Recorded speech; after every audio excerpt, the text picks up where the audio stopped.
Problems ఉండడం కాబట్టి వాటిని పరిష్కరించడానికి ఒకే ఒక వ్యక్తి ఉన్నాడు, రాజ్కుమార్ అన్న మాత్రమే. ఇంకెవ్వరు చేయడానికి అంత శక్తి లేదు, ఏం లేదు. జస్ట్ వాళ్ళందరి పేరు గురించి ఈ గ్రాడ్యుయేట్ ఎమ్మెల్సీ అని ఒక పేరు గురించి మాత్రమే పోటీ చేస్తున్నారు. అన్న మాత్రమే ఒక్కటే ప్రజాసేవ గురించి ఇంచుమించు నెల నుంచి వెళ్ళి హాస్పిటల్ అన్నింటిని వదిలిపెట్టేసి ప్రజల గురించి ఏదో ఒకటి చేద్దాము, మనం కూడా మంచి పేరు తీసుకొద్దాము మన రాష్ట్రానికి. హోమ్ ఐసీయూతోనే పాపం ఆయనకి ఎంతగానో లాస్ వచ్చినా కానీ ఆయన పేరు మీద 200 మంది ఇప్పుడు కూడా ఫోన్ చేసి ఎవరు బతికిల్లు అని అంటే అన్న వల్ల బతికిల్లు అని చెప్పేసరికి రిటర్న్ ఒక ఎమోషనల్ ఫీలింగ్ వస్తుంది కదా. ఆ ఎమోషనల్ ఫీలింగ్ త్రూ తెలంగాణలో క్రియేట్ చేద్దామని ఈ ప్రజాసేవకి ఈ ఎమ్మెల్సీ క్యాండిడేట్ నిలబెడుతున్నాడు. నాకు తప్ప ఇంకేం లేదు. మీరందరూ కూడా ఖచ్చితంగా ఎమ్మెల్సీగా అన్న బండారు రాజ్కుమార్ గారిని గెలిపించాలని కోరుకుంటున్నాను. డాక్టర్ అనగానే మనకు ఒకటి స్ఫురిస్తుంది, ఏంటంటే ఇతడు ఒక ఇంటెలెక్చువల్, ఒక ఇంటెలెక్చువల్ అయి ఉంటేనే ఆ ప్రవేశ పరీక్షలు చేసి తర్వాత డాక్టర్గా, తర్వాత సూపర్ స్పెషలిస్ట్గా ఇవన్నీ కాగలుగుతాడు. అంటే ఇంకొకటి దాంట్లో అడ్మిషన్ పొందాలంటే ప్రవేశానికి కూడా ఒక దాంట్లో బేసిక్ డిగ్రీలో పొందడం అంత ఏదో పొందడం కావచ్చు, కానీ ఇంకా పీజీలో పొందాలంటే అదొక దీక్ష, అదే దీక్ష కావాలి, అది సాధించాలని పట్టుదల ఉండాలి. అంటే ఇవి చెప్పకనే డాక్టర్ రాజ్కుమార్ గారి సద్గుణాలను చెప్తుంది. అంటే అతడు కార్యదీక్షుడు, అతడు ఇంటెలెక్చువల్, అతడు ఏ పనైనా చేయడానికి తను పట్టింది సాధించగలడమే, అది జ్ఞానము, అదొక సామర్థ్యం కలవాడని చెప్పకనే చెప్తుంది మనకు. ఇంకా అతడు ఒక సామాన్య కుటుంబం నుంచి వచ్చిన రాజ్కుమార్ గారు ఇప్పుడు దాదాపు నేను అనుకుంటుందనంటే ఇక్కడ ఉన్నది దాదాపుగా ఒక అంటే మెజారిటీ ఎక్కువ శాతం ఎన్నో కుటుంబాలు. అతడు కూడా ఒక ప్రాణియే. డాక్టరు అయితే ఒక వృత్తి కావచ్చు, కానీ అతడు ఒక ప్రాణమే, అతడు కూడా ప్రాణమే. సాధారణ వ్యక్తులు మనలాంటి వ్యక్తులకు ఎలాంటి ప్రాణమో అతడు కూడా ఒక ప్రాణమే. కానీ తన ప్రాణాలను కూడా లెక్క చేయకుండా తన మానవ సేవ చేయడం చేసిన వ్యక్తి రాజ్కుమార్ గారు. అలాంటి ఖచ్చితంగా ఈ బండారు రాజ్కుమార్ గారు గోదావరి కానీ ఈ పరిసర ప్రాంతంలో ఈ సమావేశం ఏర్పాటు చేసినందుకు వారికి స్వాగతిస్తున్నాం. మనం ఈ రోజులలో చూస్తున్నాం సోదరులారా, రాజకీయంలో ప్రతి ఒక్కరూ ఒక్కో స్వార్థ ప్రయోజనాల కోసమే ఇతర అసెంబ్లీ ఎమ్మెల్యే కాన్స్టిట్యున్సీ కానీ ఎంపీ కాన్స్టిట్యున్సీ కానీ నియోజకవర్గాల నుంచి జరిగే ఎలక్షన్ లోపల ఈ ఎలక్షన్లకు చాలా తేడా ఉంటుంది. ఇప్పటిదాకా మన సోదరుడు పెద్ద మనిషి చాలా క్లియర్ గా వర్డ్ టు వర్డ్ ఎంత మంచిగా వివరించిండో, వ్యక్తి అభ్యర్థుల నుంచి సేవలు ఎలా చేయాలో రాజకీయంలో ఇప్పుడు జరుగుతున్న సిచ్యువేషన్ కూడా ఎలా అర్థవంతంగా తెలియజేసినందుకు సోదరునికి కృతజ్ఞతలు తెలియజేస్తున్నాను. కాబట్టి ఈ పట్టభద్ర నియోజకవర్గం అంటే నిజంగానే మేధావి వర్గంలో సభ అది. ఆ సభ లోపల ఖచ్చితమైన బండారు రాజ్కుమార్ లాంటి ప్రతిభ ఉన్న వాళ్ళు మాత్రమే అందులో ప్రవేశం, చట్టసభల్లో ప్రాతినిధ్యం వహిస్తే దానికి అర్థం ఉంటుందని చెప్పేసి నా వ్యక్తిగత అభిప్రాయం. ఎందుకంటే కేవలం పైసల కోసం ఓట్లు అమ్ముకొని రాజకీయాల కోసం దీనికి రారు. స్వతహాగా సమాజ సేవ చేయడానికి కోసమే ఇలాంటి నిర్ణయాలు తీసుకొని ముందుకు వస్తారు. నిజానికి ఇది సారుకు ఒక రకమైన తన భుజాల మీద ఒక బాగా హెవీ రిస్కే. ఎందుకంటే హాయిగా ఎక్కడో హాస్పిటల్లో ఏసీలో కూర్చొని ఓ 4 పేషెంట్లను చూసుకుంటే బొచ్చడు సంపాదించుకోవచ్చు సారు. కానీ వ్యక్తిగతంగా ఈ ఒక రకమైనటువంటి ఒరవడిని తీసుకొచ్చి ఈ 4-5 జిల్లాలను మిగతా రాజకీయాల అభ్యర్థుల కంటే పోటీగా తిరుగుతూ తనకున్న ప్రొఫెషన్ లోపల వైద్య రంగంలో ఉన్నటువంటి డాక్టర్లను కానీ మిగతా పారామెడికల్ కానివ్వండి, తనతో చదువుకున్న విద్యార్థుల సీనియర్స్ జూనియర్స్ కానీ ఏకతాటిపైకి తీసుకొచ్చి అందులో మా బీసీ బిడ్డ, మళ్ళా మా సింగరేణి బిడ్డ కాబట్టి ఆయనకు ప్రత్యేకంగా ధన్యవాదాలు తెలియజేసుకుంటూ, అన్న నీకు ఖచ్చితంగా నీ లోపల ఒక చైతన్యం ఉన్నది, అది అందరూ ప్రజలు ఆలోచిస్తున్నారు. మీలాంటి వాళ్ళకి అవకాశం ఇవ్వాలని చూస్తున్నారు. డబ్బు, అధికారం దానికోసం చాలా మంది చాలా ప్రయత్నాలు చేసి గెలవాలని చూస్తున్నారు. దీన్ని ఇప్పటి నుంచి ఈ విజయాన్ని పుంజుకొని ముందు ప్రజల లోపల మాకు చైతన్యం నింపి నువ్వు ఖచ్చితంగా విజయం సాధించాలని చెప్పేసి ఈ గోదావరికని పారిశ్రామిక ప్రాంతం నుంచి పట్టభద్ర నియోజకవర్గాల అందరి నుంచి కూడా నేను కోరుతున్నాను. ఈ అవకాశం మీ అందరి ద్వారా నాకు కలిగినందుకు సంతోషం. నాకు ఇక్కడ ఉన్నప్పుడల్లా నా జిల్లా అంటేనే ఉద్యమకారుల జిల్లా, నా సింగరేణి జిల్లా. మనందరం కూడా ఇప్పుడు కాదు, ఉద్యమం టైంల నుంచి, తెలంగాణ టైంల నుంచి ఒకటి జై తెలంగాణ అనాలి, జై సింగరేణి అనాలి. ఒక్కసారి మీరందరూ కూడా జై సింగరేణి, జై సింగరేణి. ఇప్పుడు స్టార్ట్ చేద్దాం. ఇంకా వాసులు, సింగరేణి వాసులు ఇప్పుడు గ్రాడ్యుయేట్ ఎమ్మెల్సీగా కంటెస్ట్ చేయడానికి గత 6 నెలలుగా నిజంగా ఏమీ రెస్ట్ లేకుండా, కాబట్టి వితౌట్ ఇన్ఫర్మేషన్ వస్తున్నా నాకు ఇంత మంచి జనస్పందన వస్తున్నది. చాలా ధన్యవాదాలు. మీరందరూ కూడా మమ్మల్ని ఆశీర్వదిస్తున్నారు. ఎక్కడికక్కడ మంచి సపోర్ట్ వస్తున్నది. అదే స్ఫూర్తితో ఈసారి గ్రాడ్యుయేట్ ఎమ్మెల్సీ ఎలక్షన్స్ లో నేను పోటీ చేస్తున్నాను. ఇక డాక్టర్ సాబ్ చాలా మంది కూడా మన ముఖ పరిచయం అయితే డాక్టర్ సాబ్ ని ఒకసారి చూస్తే బాగుండు, అసలు ఆయన పోటీ వేయాలంటే ఒకసారి చూడాలి కదా, చూస్తే బాగుండు అంటేనే నేను చాలా మంది అడిగిన నన్ను ఒకసారి చూడాలి అంటేనే మనకు ఒక 2-3 మీటింగ్స్ అటు ఉన్నా కూడా ఈసారి ఈ రోజు ఇక్కడ రావడం జరిగింది. గోదావరికని అంటే రోడ్లకు కూడా పోతుంది, దానివల్ల జబ్బులు కూడా వస్తున్నాయి. చాలా మంది కూడా హాస్పిటల్ పాలవుతున్నారు. ఎవరు కూడా పట్టించుకునే పరిస్థితి లేదు. సింగరేణి నేనున్నప్పుడు ఇప్పుడు మీరు ఏం మాట్లాడాలంటే ఇప్పుడు కాంగ్రెస్ గవర్నమెంట్ 6 గ్యారెంటీ ఇచ్చిందా లేదా కన్నా నా నిరుద్యోగ సోదరులకు, నా సింగరేణి గ్రాడ్యుయేట్లకు, నా సింగరేణి ముద్దు బిడ్డలకు ఇక్కడ ఏం జరుగుతుందని, ఏం జరుగుతుంది, వాస్తవాలు ఏమైతున్నాయి అని చెప్పడానికి వచ్చిన. మీ అందరికి కూడా తెలుసు, నేను చిన్నప్పుడు సింగరేణి బళ్ళ చదువుకున్నా. దాని తర్వాత మా నాన్న చదివించి మీరు ఒక డాక్టర్ వెళ్ళడం జరిగింది. దాని తర్వాత వైద్య విద్యని అభ్యసించడం జరిగింది. సో ఇవన్నీ కావాలంటే మన రూట్స్ ఇక్కడికి వెళ్ళే, మన సింగరేణి మర్చిపోవడానికి అయితే లేదు. కాబట్టి మన సింగరేణి ప్రాంతంలో నేను చిన్న ఉన్నప్పుడు 1,20,000 ఉద్యోగాలతో కలకలలాడింది సింగరేణి. అవునా కదా? ఇక్కడ ఉద్యోగాలు ఎన్ని ఉన్నాయి? 1,20,000 ఉద్యోగాలతోని ఈ సింగరేణి ప్రాంతం వీరందరితోనే ఉండేది. ఇప్పుడు ఎన్ని ఉద్యోగాలు ఉన్నాయన్నా? సింగరేణి మీరు జాబ్ చేస్తున్నారు కదా, ఎన్నున్నాయి ఉద్యోగాలు ఇప్పుడు?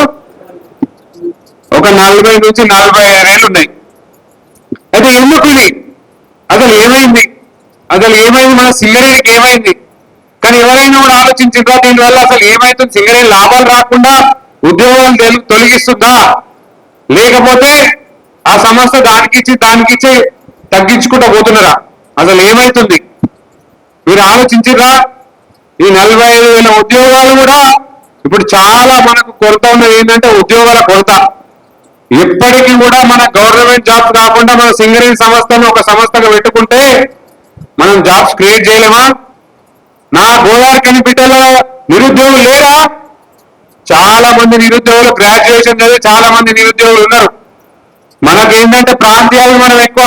సార్ చెప్పింది ఇంతకుముందు, మన సింగరేణి అంటే అమెరికా అయినా కూడా పోసుకుంటాం. అవునా కదా? ఫస్ట్ అనగానే కరీంనగర్ జిల్లా అంటేనే గోదావరికని అంటే సింగరేణి బిడ్డ. మన ప్రాంతాల జ్ఞానం చాలా ఎక్కువ. మీరు ఏదన్నా నువ్వు ఎక్కడికో, అమెరికాకో, లండన్కో, ఎక్కడికో మన సింగరేణి బిడ్డ ఉన్నాడంటే మనం అనుకుంటాం, అరే నువ్వు నేను దోస్తులము, నువ్వు ఏమైనా ఎక్కడ పనిచేసినావు అన్ని మాట్లాడుకుంటాం. నీ కోటర్ నంబర్ ఎంత, నువ్వు ఎక్కడున్నావు, ఏం చెప్తున్నావు, ఇవన్నీ మాట్లాడుకుంటాం. అంత ప్రాంతీయ అభిమానం, అంతా అన్నదమ్ములక కలిసి ఉండేటోళ్ళం. ఇప్పుడు ఏమైంది? మన కుటుంబం తగ్గిపోతుంది రోజు రోజుకి. మనం ఏమన్నా అనుకుంటున్నావా? దీని గురించి ప్రశ్నిస్తున్నావా? ఏ ప్రభుత్వం అయినా మాట్లాడుతుందా? ఎందుకు? మనకేమైనా లాభాలు తక్కువైనాయా? అప్పుడు ఎంత లాభాలు ఉన్నాయో ఇప్పుడు అంత లాభాలు ఉన్నాయి. మిషనరీ వచ్చింది, నా సింగరేణి కార్మికులందరినీ కూడా పక్కకు పెట్టిర్రు. చాలా మంది కూడా కాంట్రాక్ట్ పద్ధతిలో తీసుకుంటున్నారు. వాళ్ళకు వేతనాలు చక్కగా రావు, చాలా ఇబ్బందులు ఉన్నారు. మనకి ఏమైనా ప్రాఫిట్స్ ఏమైనా తక్కువన్నాయా? మన పైసలు ఎక్కడ పోతున్నాయి? మనకు వచ్చిన పైసలు ఎక్కడికి పోతున్నాయి? తీసుకుపోయి సీఎం రేవంత్ రెడ్డి కొరన్ మీద పెడతాడు. సిఎస్ఆర్ అని ఉంటుంది, కార్పొరేట్ సోషల్ రెస్పాన్సిబిలిటీ కింద మన పైసలు తీసుకుపోయి ఎక్కడ పెడుతున్నారు? మొత్తం హైదరాబాద్ పెడతారు, లేకపోతే అక్కడ పెడతారు. ఇంకోలేమో అంతకుముందు అక్కడ పెట్టిరు, అంతకుముందేమో గజలు పెట్టిరు, ఇంతకుముందు ఇప్పుడు అప్పుడేమో వేరేక్కడ పెట్టిరు. మన ప్రాంతం అంటే ఎందుకు ఇంత చులకనా? మనమే కదా సంపాదించి ఇచ్చేవి. ఎందుకు? ఎవరు కూడా మాట్లాడతలేరు, ఎవరు కూడా క్వశ్చన్ చేయట్లేదు. క్వశ్చన్ చేయాలి. ఒక సింగరేణి ముద్దు బిడ్డగా, ఒక సింగరేణి బిడ్డగా నేను వచ్చినాను. ఇప్పుడు ఎలక్షన్స్ అవుతున్నాయి, మీరు చూస్తున్నారుగా. చాలా మంది ఈ ప్రాంతానికి వచ్చిపోయారు. అసలు ఈ ప్రాంతం అంటే అవగాహన లేదు. ఆ బొగ్గుబాయ్ అంటే తెలియదు, లోపల ఏం ప్రాబ్లమ్స్ అయితే వాళ్ళకి అసలే ముచ్చట తెలియదు. నేను ఒక వైద్యునిగా మన సింగరేణి స్కూల్స్ ఇప్పుడు ఉన్నాయా? ఒకప్పుడు సింగరేణి స్కూల్ అంటే చాలా గొప్ప ఉండేది. చాలా మంది డాక్టర్లు కూడా నేను సింగరేణి స్కూల్ అని రాయంగానే ఒక 10-20 డాక్టర్లు యూఎస్ నుంచి ఫోన్ చేసారు, తమ్ముడు నువ్వు ఎక్కడ అంటే, అన్నా నేను సింగరేణి స్కూల్ అంటే అటాచ్ అయి ఉన్నారు. అంటే అంత ప్రాంతీయ అభిమానం, అంత సింగరేణి స్కూల్ అంతమందిని తీర్చిదిద్దింది. ఇప్పుడు ఆ విద్య ఎక్కడ పోయింది? సింగరేణి స్కూల్ లేదు, విద్య లేదు, ఆరోగ్యం అయితే చెప్పక్కర్లేదు. సింగరేణి హాస్పిటల్ ఏమైనా పోతారా? మీరు ఉన్నారా డాక్టర్లు? ఏమన్నా అంటే హైదరాబాద్కే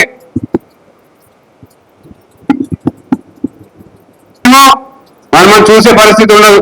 వానికి వచ్చేది ఎందుకంటే నేను ఫోన్ చేస్తా, నా సింగరేణి పేషెంట్ ఉన్నాడని ఒక కార్పొరేట్ హాస్పిటల్ ఫోన్ చేస్తా, సార్ మీకు తెలియదు ఏమున్నా సార్, సింగరేణి ఏ పైసలు ఇస్తారు సార్, మీరు ఏదో జనరల్ వార్డు ఇస్తారు, దాని తర్వాత అట్ట చేస్తారు, అది చేస్తారు. సో ఇవన్నీ కూడా మన సింగరేణి డబ్బులు కొరతతో కాదు. ఎవరు మాట్లాడక ఉన్న ఉద్యోగులు 40,000 ఎందుకు ఓడిపోయినాయి? ఎవరు మాట్లాడక. ప్రైవేటీకరణ అన్నప్పుడు మన సంఘాలన్నీ వస్తాయి, మాట్లాడితే తర్వాత చల్లబడతాయి. కానీ ఏమైతుంది? మెల్లమెల్లగా ఏమైతుంది? ప్రైవేటీకరణ పోతుంది. దాని తర్వాత మనకి ఇబ్బందులు తప్పవు. మన సింగరేణిని మనం కాపాడుకోవాలి.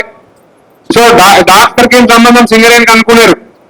సో నాకున్న పరిధిలో ఒక ఇండస్ట్రీ లెక్క దీన్ని తీసుకొని ఉద్యోగ కల్పన, పట్టభద్రులకు ఉద్యోగ కల్పన, ఎంత మాత్రం మనోళ్ళంతా కూడా గ్రూప్స్ ప్రిపేర్ అవుతా ఉంటారు. చాలా మంది కూడా గవర్నమెంట్ జాబ్ కోసం. దీని గురించి ఎవరు మాట్లాడరు. ఇక్కడ మనము కొత్తగా స్కిల్ డెవలప్మెంట్ కానీ, సింగరేణిలో ఉన్న కొత్త మైన్స్ కానీ, లేకపోతే ఏవైతే వేరే పెట్టుబడులు కానీ తెచ్చుకుంటే మన పిల్లలకు ఉద్యోగాలు వస్తాయి. ఏవైతే అక్కడ పెట్టుబడులు పెడుతున్నారో ఇప్పుడు ఇక్కడ పెడితే మనకు ఉద్యోగ అవకాశాలు వస్తాయి. మన పిల్లలు నిరుద్యోగులు ఉన్నారు కదా, వాళ్ళకి ఛాన్సెస్ వస్తాయి. పోకనే చాలా మంది కూడా గ్రాడ్యుయేట్స్ చాలా తక్కువ. ఏదైతే కాంగ్రెస్ గవర్నమెంట్ వచ్చిందో, సో కాంగ్రెస్ గవర్నమెంట్ నిరుద్యోగుల మీద ఈ ప్రభుత్వం ఏర్పడ్డది. 2 లక్షల ఉద్యోగాలు ఇస్తారని చెప్పిండు. 2 లక్షల ఉద్యోగాలు ఇచ్చిండా? వచ్చిన సంవత్సరంలో 2 లక్షల ఉద్యోగాలు భర్తీ చేస్తా అన్నాడు. సరే ఆగిన సంవత్సరం అయింది.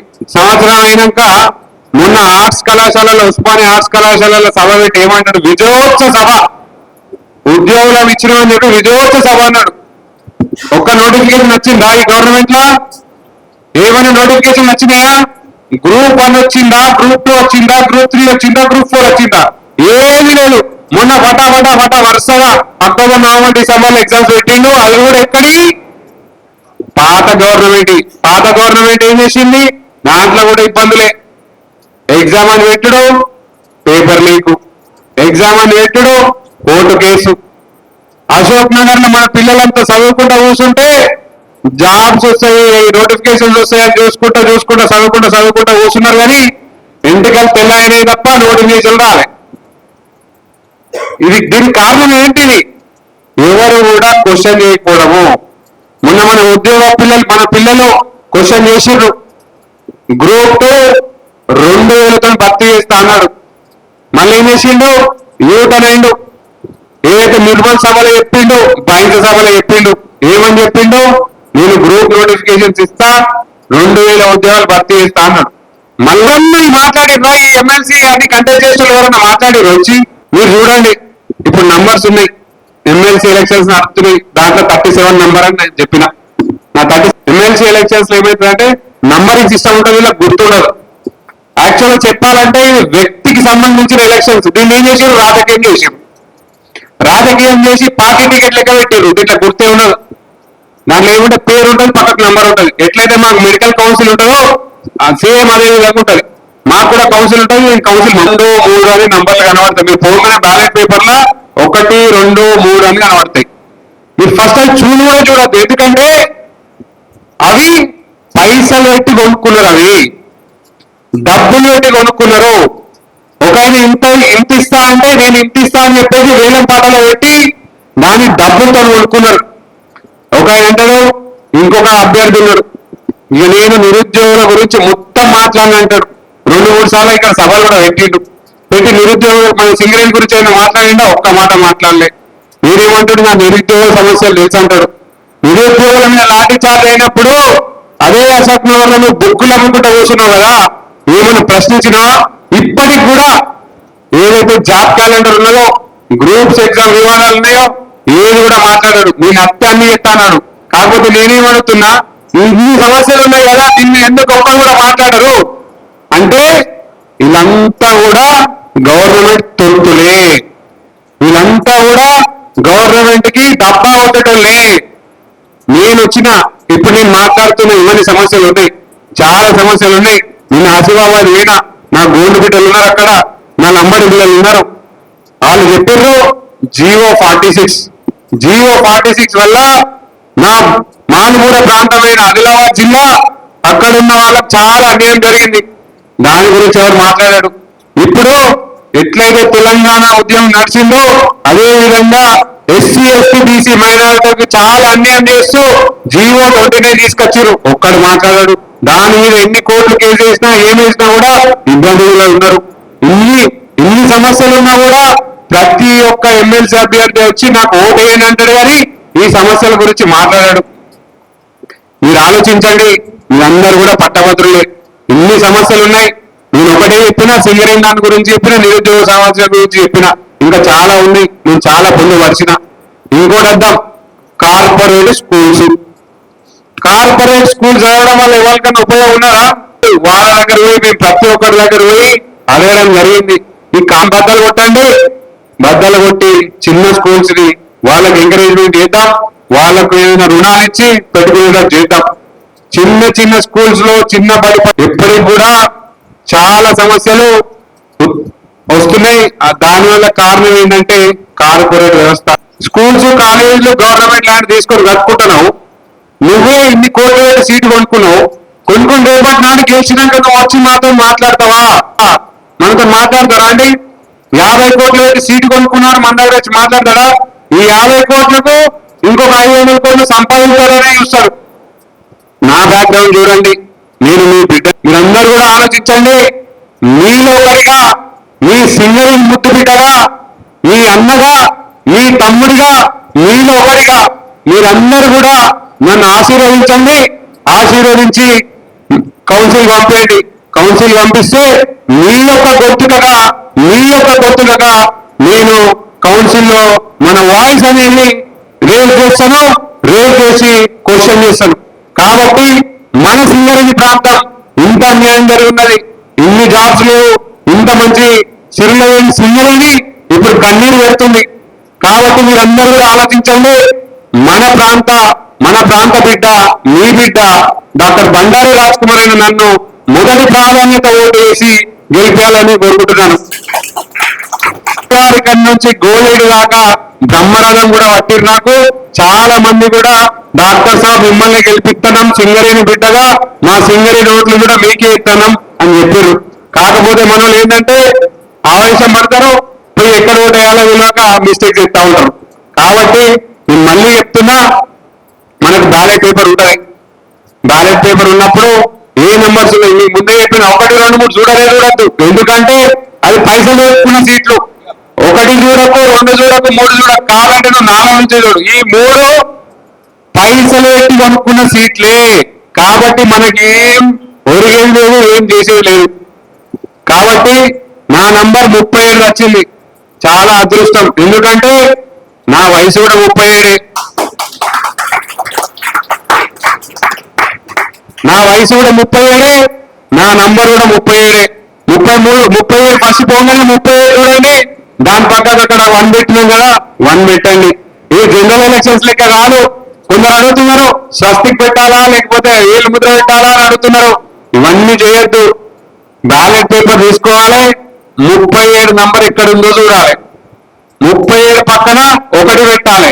మీకు 2 ప్రాధాన్యత 3 ప్రాధాన్యత ఉంటుంది, కానీ ఏకండి ఏమైతుంది అప్పుడప్పుడు మనం 2 పెట్టినా 3 పెట్టినా అప్పుడు కౌంటింగ్ ఏమైతుంది, ఇన్వాలిడ్ అయిపోతుంది. మనం వేసిన ఓటు కూడా ఇన్వాలిడ్ అవుతుంది. మన బిడ్డ, మన సింగరేణి బిడ్డకు మీరు ఛాన్స్ ఇవ్వాలి. మీరు ఇవ్వాలనుకున్నప్పుడు ఖచ్చితంగా ఒకటేసి డైరెక్ట్ తీసుకపోయి వేసేయండి. ఒక ఓటు వేస్తేనే చాలా ఎక్కువ విలువ మనం బుద్ధి బిడ్డకు ఉంటుంది, సింగరేణి బిడ్డకు ఉంటుంది. కాబట్టి మీరందరూ కూడా 37 పక్కన 1 పెట్టండి. ఇంకొక ఓటు 2 ఓటు 3 ఓటు 4 ఓటు వేయకండి, వదిలేసేయండి. ఎందుకంటే మళ్ళా అది ఇన్వాలిడ్ అయ్యే ప్రమాదం ఉన్నది, ఇన్వాలిడ్ కావచ్చు. కాబట్టి మీరందరూ కూడా 37 నంబర్గా 1 పెట్టండి. 1 పెట్టి బ్యాలెట్ పేపర్లు వేసి మీ ముద్దు బిడ్డ డాక్టర్ బండారి రాజ్ కుమార్ని మన ఎమ్మెల్సీగా భారీ మెజారిటీతో గెలిపేయండి. మీ అందరూ ఆశీర్వదిస్తే నేను గర్వంగా చెప్పుకుంటా, నా సింగరేణి గ్రాడ్యుయేట్స్, నా సింగరేణి పట్టభద్రులు నన్ను ఎమ్మెల్సీకి పంపించారు. కాబట్టి నేను వాళ్ళ గురించి ఖచ్చితంగా పోరాడతా మీకు అందరికి కూడా అవైలబుల్ ఉంటా. నా నేపథ్యం డాక్టర్ని 37 years, ఇప్పుడు ఇక్కడ ఉంటా, రేపు సాయంత్రం అక్కడ వెళ్ళేటట్టుంటా. వాళ్ళంతా కూడా యువత నన్ను చూడండి, మన సింగరేణి ఉడుకు రక్తం నాలో ఉన్నది. కాబట్టి ఖచ్చితంగా మీరందరూ కూడా ఆలోచించి ఓటు వేయండి. రేపటి నాడు మీరైతే 1, 2, 3 నంబర్లు ఓటేసిర్రో కథం, మన సింగరేణి కథం, అక్కడ ఆ నిరుద్యోగుల కథం.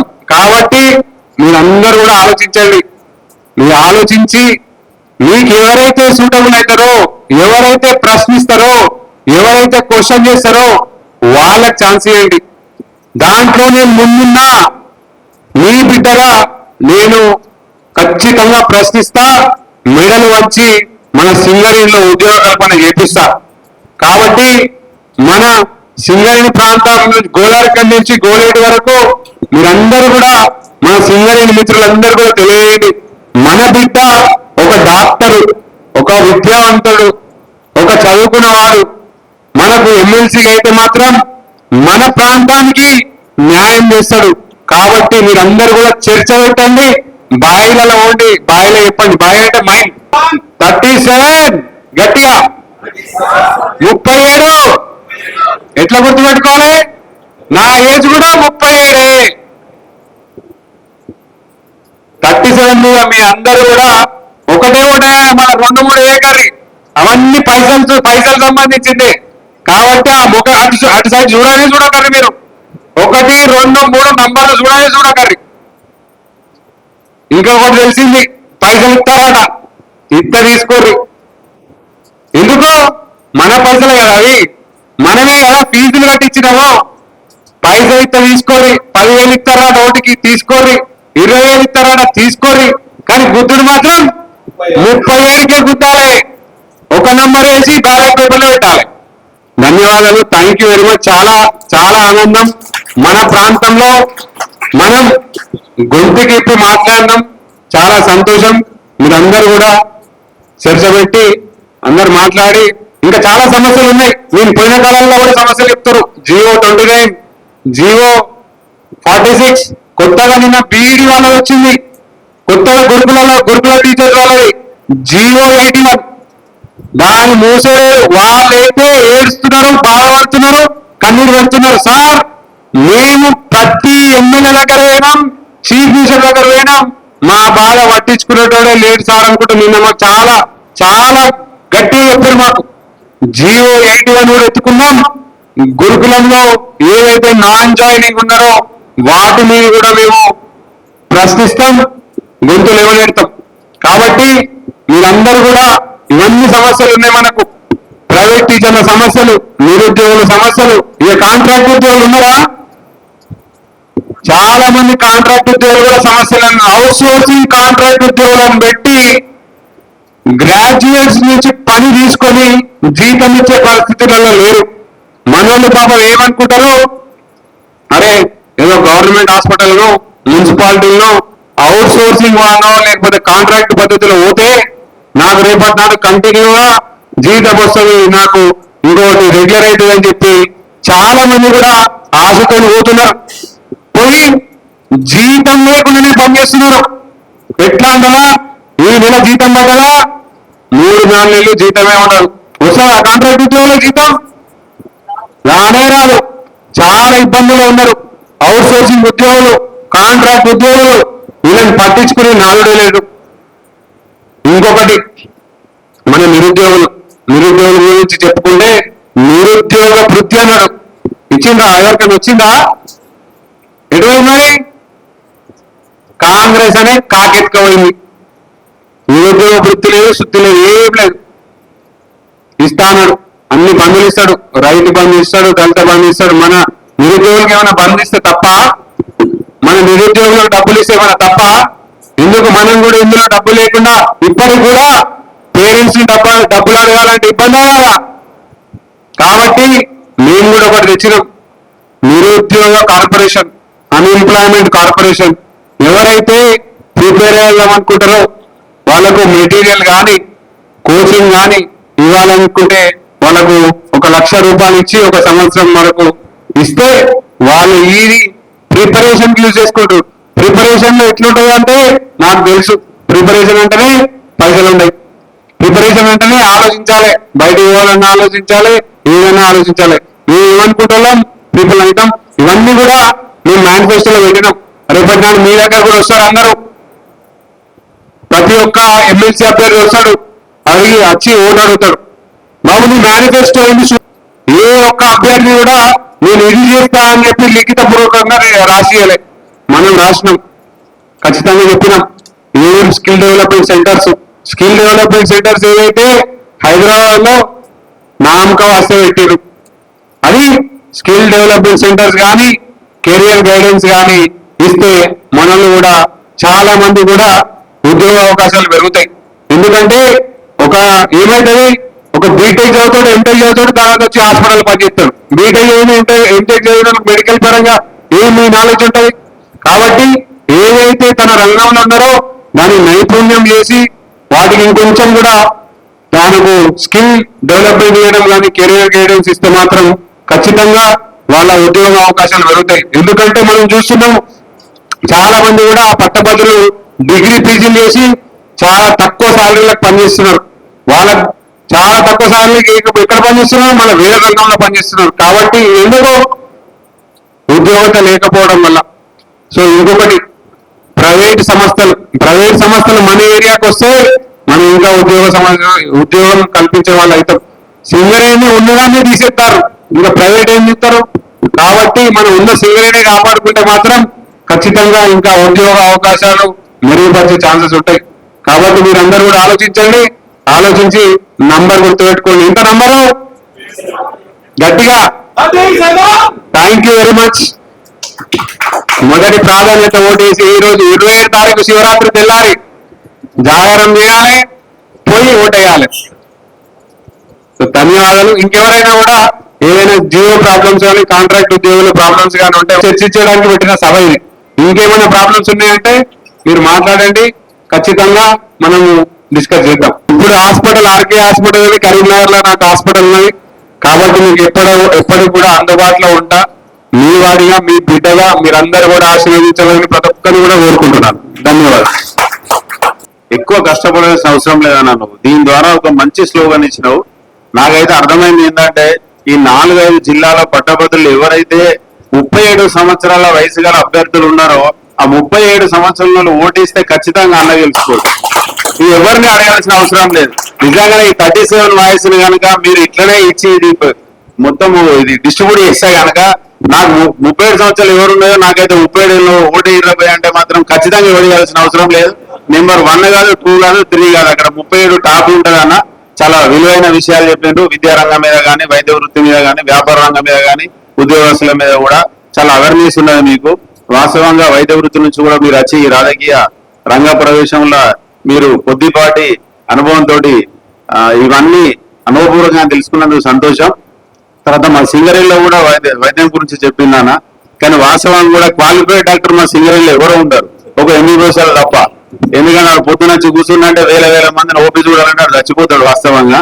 కాబట్టి అలాంటి విషయాల మీద మీరు దృష్టి పెట్టి మాకు కొంచెం అడ్వాన్స్ గా దానికి ఏం చేస్తే బాగుంటుంది అనేది కూడా ఆలోచించి మీరు నిర్ణయం తీసుకొని, మెడికల్ మాఫియా అనే కొన్ని జరుగుతూ ఉంటాయి. దాదాపు ఈ మెడికల్ లో కూడా మీరు చెప్పినటువంటి పారామెడికల్ లో కూడా పాపం అవుట్ సోర్సింగ్ ఉద్యోగస్తులకైతే జీతాలు నెలల తరబడి, సంవత్సరాల తరబడి రాని రోజులు ఉన్నాయి. కాబట్టి వాటి విషయం మీద మీరు దృష్టి పెట్టి దీని మీద మీరు ముందుకు తీసుకుపోవాల్సిన విషయాలు చాలా ఉన్నాయి. కాబట్టి ఏరియా గౌరవ అధ్యక్షులు మరియు సింగరేణి ఎస్సీ ఎస్టీ మన ఆర్గనైజింగ్ సెక్రటరీ శ్రీ శ్రీనివాసరావు గారిని ఒకసారి వేదిక మీదకి వచ్చి అభివాదం తెలియజేసిందిగా, అదేవిధంగా అన్నను కూడా పరిచయం చేయాల్సిందిగా చూస్తున్నాను. అన్న స్పీచ్ ఇచ్చే మధ్యలో వచ్చాడు కాబట్టి నేను డిస్టర్బ్ చేయలేకపోయినా, సారీ అన్న. వెల్కమ్. బాగుంది. ఎవరు కూడా దాదాపు ఎమ్మెల్సీ 30 సంవత్సరాలు పైన ఉన్నారు, కానీ కింద ఎవరు రాలే. నాకు తెలిసి నాకున్న అనుభవంలో ఉన్నా కూడా ఒకరిద్దరు ఉన్నా కూడా ఏంటంటే వాళ్ళ బ్యాక్గ్రౌండ్ ఉంటుంది, పొలిటికల్ బ్యాక్గ్రౌండ్ ఉంటుంది. ఇప్పుడున్న పార్టీస్ ఉన్నాయి కదా, ఆ బ్యాక్గ్రౌండ్ ఉన్న వాళ్ళపై ఎవరు లేరు. కానీ ఎమ్మెల్సీ అనేది ఎడ్యుకేటెడ్ గ్రాడ్యుయేట్ ఎమ్మెల్సీ అంటే మాత్రం డిఫరెంట్. ఏంటంటే మనం ఎంత మీద వాళ్ళం చదువుకున్న వాళ్ళం, ఆలోచించే వాళ్ళం, డబ్బులకు లొంగము, మందుకు లొంగము, దేనికి లొంగము. ఎందుకంటే అంబేద్కర్ అప్పుడే చెప్పిండు, మన మాస్టర్ కి ఏంటి అంటే మన ఓటే, ఆ ఓటు అనేది చాలా విలువైనది. ఎందుకంటే మన భవిష్యత్తు, మన దిశ దశ మొత్తం నిలిచేది కూడా ఓటు. దాని నమ్ములుగానే ఉంటే మన ఇంట్లో నమ్ముకున్నట్టే, మన ఇంట్లో అందరు నమ్ముకున్నట్టే. సో మిత్రులారా, మంచిగా చెప్తున్నాను. ఇప్పుడు అన్న మంచి హాస్పిటల్కి వెళ్ళి ఒక వైద్యులు అక్కడ ఉంటే హాస్పిటల్ కూర్చోడం బెస్ట్. ఈ రోజు ఎట్లా వస్తుంది మంచిగా పోతే జనం అయితే పెన్షన్ 1000 రూపాయలు 5000 అవుతుంది, బిల్లు ఎక్కడ 10,000 అయితే, హైదరాబాద్ అయితే లక్షలు అవుతుంది. అయినా కూడా ప్రజా సేవలు అంత చిన్న వయసులో, నాకు 48, నాకు 50 పడుతుంది ఇಷ್ಟು 37లో మంచిగా 30 సర్వీస్ చేయాలని మన కోసం. నేను ఒక జాబ్ సంపాదించాలంటే ఎన్ని ఎగ్జామ్ రాసింది తెలుసా? చాలా బుక్స్ చదివినా, వరంగల్ లైబ్రరీ పోయినా, లైబ్రరీలో బుక్స్ ఉన్నాయి. నేను కొనుక్కున్న బుక్స్ డొనేట్ చేసి ఇస్తాను. గ్రూప్ 1 రాసిన, గ్రూప్ 2 పోయినా, గ్రూప్ 2 2 సెలెక్ట్ అయినా, ఆర్ఆర్కి అయితే లెక్కలు రాసి నాకు ఇదంతా సింగర్ నాకు పనిచేయండి. సింగర్ వచ్చిన ఎక్స్టెన్ 2006 నాడు 90 క్లర్కల్ అసోసియేషన్ ఇన్ఛార్జ్ సింగరేణిలో పనిచేస్తే దాదాపు ఇంటర్ నాకు మొత్తం మీరు అనుకున్న ఖచ్చితంగా అందరికి మేము మా గ్రూపులలో మేము కూడా పోస్ట్ చేస్తాం. 100% మేము మద్దతు ఇస్తాం. ఈ 37 ముందు వచ్చి 10 నెంబర్ వస్తాను, పక్కకి వెళ్తాను, 100% చెప్తాను. డాక్టర్ రాజ్ కుమార్ గారు మన గోదావరికని ప్రాంతంలోనే ఇక్కడే పుట్టి ఊరిలో. మేము చిన్నప్పటి నుంచి ఒక దగ్గరనే అన్ని రకాలుగా గోదావరికని కష్ట సుఖాలు, గోదావరికన్లో అసలు జనజీవనం ఎట్లుంటది అన్ని, అంటే ప్రతి ఒక్క కార్మికుడి కష్టం నుంచి ఒక ఉన్నతమైన వ్యక్తికి ఎట్లా ఎదుగుతాడు అనేది మన డాక్టర్ రాజ్ కుమార్ గారు నిదర్శనం.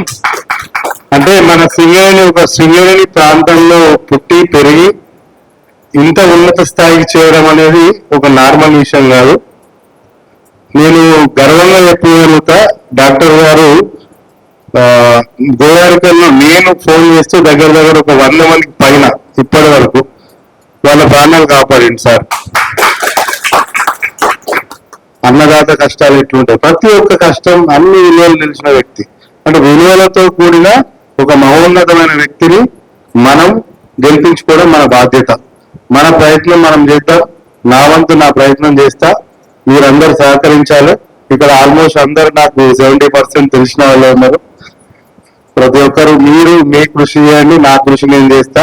అందరం కలిసి ఆయనను మంచి స్థానంలో మనం నిలబెడదాం. కంపల్సరీ గెలిపించుకుందాం. నా కృషి ఉంటుంది, మీ కృషి ఉండాలి. ఇంకా కొంతమంది ఈరోజు రాలేకపోయింది, వాళ్ళు కూడా మీకు కాంటాక్ట్ అవుతా అన్నారు. ఓటర్స్ ఉన్నా కూడా మీరు టచ్ చేయాల్సిన కొంతమంది పేర్లు ఉన్నాయి, నేను ఇస్తాను. ఇంకా నేను ఆయన గురించి చెప్తే ఈ రోజంతా చెప్తానే ఉంటా, గంట సేపు చెప్తానే ఉంటా, ఈ టైం అంతా అయిపోతుంది. ఆయన గురించి ఎంత చెప్పినా తక్కువనే. రాజ్ కుమార్ గారి కోసమే వచ్చిన. అంటే నాకు చాలా రోజుల నుంచి ఫోన్ చేస్తా ఉన్నారు, మీరు కంపల్సరీ రావాలి అని చెప్పి. నేను తన కోసం టైం మరి స్పెషల్ గా అడ్జస్ట్ చేసుకొని మరీ రావాల్సి వచ్చింది.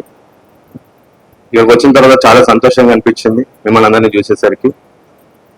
సింపుల్ గా నేను ఒక 2-3 విషయాలు మాట్లాడి ముగిస్తా. మనలో ఒకడు, మన కోసం ఒకరు. సింపుల్. మనలో ఒకరు, మన కోసం ఒకరు. కాబట్టి మనం ఆ ఒకరు కాబట్టి మనం ఒక ఓటు వేద్దాం. ఈసారి ఒక్కటే ఫస్ట్ ప్రియారిటీ ఓటు 37 నెంబర్కి కంపల్సరీగా ఫిబ్రవరి 27న 37 నెంబర్కి ఫస్ట్ ప్రియారిటీ ఓటు వేద్దాం.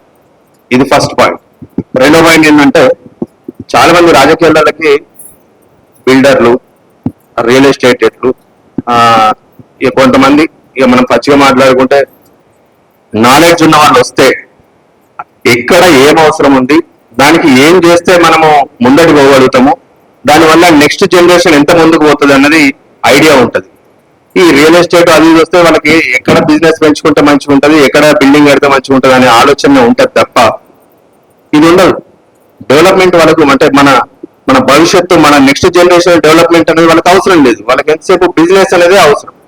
కాబట్టి మన కోసం ఒక గ్రాడ్యుయేట్ అయ్యుండి మళ్ళీ ఇంకా డాక్టర్ గారు స్పెషాలిటీ ఏంటంటే క్రిటికల్ కేర్. క్రిటికల్ కేర్ అంటే చిన్న విషయం ఏం కాదు. ఆ క్రిటికల్ కేర్ తో కంపేర్ చేసుకుంటే ఇది పెద్దదేం కాదు. కాబట్టి మనం first priority vote doctor Raj Kumar గారికి వేసి భారీ మెజారిటీతో గెలిపించి మన గోదావరి నుంచే విజయోత్సవ ర్యాలీ అనేది స్టార్ట్ కావాలని చెప్పి మనస్ఫూర్తిగా కోరుకుంటూ ఈ అవకాశం ఇచ్చినందుకు ధన్యవాదాలు తెలుపుకుంటూ ముగిస్తాం.